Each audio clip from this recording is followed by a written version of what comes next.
আজকে তোমাদের সাথে যে রেসিপিটা শেয়ার করতে চলেছি সেটা বানিয়েছিলাম 25শে ডিসেম্বরের ঠিক আগের দিন।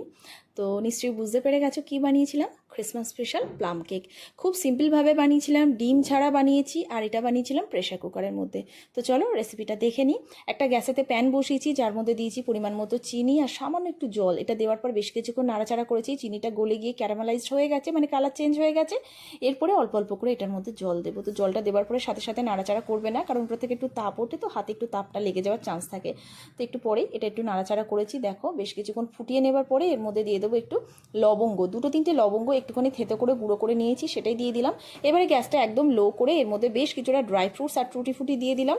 তো সব কিছু কিন্তু একটু ছোটো ছোটো করে কাটা আছে। তো দেওয়ার পরে 1 মিনিট মতো একটু নাড়াচাড়া করে এটাকে ফুটিয়ে নেব। নেওয়ার পরে এটাকে গ্যাস বন্ধ করে রেখে দেবো, যাতে এটা নরম হয় আর ঠান্ডা হয়।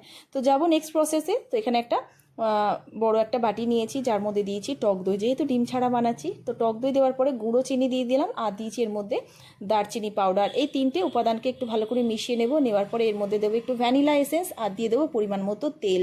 দেওয়ার পরে কিন্তু একটু ভালো করে আবারও মিশিয়ে নেওয়ার পরে এর মধ্যে গুঁড়ো যে উপাদানগুলো আছে, মানে ময়দা, বেকিং পাউডার, বেকিং সোডা আর সামান্য 1 চিমটে নুন, এগুলো কিন্তু একটু চেলে নিচ্ছি। নেওয়ার পরে ভালো করে মেশাবো, আর মেশানোর সময় অল্প অল্প করে দুধ অ্যাড করব। তবে দুধটা অবশ্যই বুঝে অ্যাড করতে হবে, কারণ আগের যে মিশ্রণটা আমরা বানিয়ে রেখেছিলাম সেটাও কিন্তু অ্যাড করব। তো দেখো সব কিছু অ্যাড করে দেওয়ার পরে ভালো করে মিশিয়ে কেকের যে ব্যাটারটা অ্যাকচুয়ালি হয় সেটা বানিয়ে রেখে দেবো। যেহেতু প্রেশার কুকারের মধ্যে বানাচ্ছি, প্রথমে একটু তেল দিয়ে একটু গ্রিস করে নিচ্ছি প্রেশার কুকারের ভেতরটা, তারপরে অল্প একটু আটা দিয়ে ভালো করে গাটা কোটিং করে নিচ্ছি, আর এক্সট্রা যে আটাটা সেটা ফেলে দেবো। এবারে কিন্তু যে কেকের ব্যাটারটা বানিয়েছিলাম সেটা এটার মধ্যে ঢেলে দেবো। দেওয়ার পরে কিন্তু একটু ট্যাপ করে নিয়ে ওপর থেকে বেশ কিছুটা ড্রাই ফ্রুটস টুটি ফুটি যেমন যার ইচ্ছা দিতে পারো। দেওয়ার পরে ভালো করে দেখো একটু সাজিয়ে নিয়েছি। নেওয়ার পরে ঢাকনাটা বন্ধ করে দেবো, আর অবশ্যই কিন্তু সিটিটা খুলে নিতে হবে। এবার লো ফ্লেমে এটাকে বেক হতে দেবো, মোটামুটি 35 থেকে 40 মিনিট লাগবে। তো সুন্দর একটা কালারও চলে এসেছে, দারুণ লেগেছিল, টেস্টটাও খুব ভালো এসেছিল।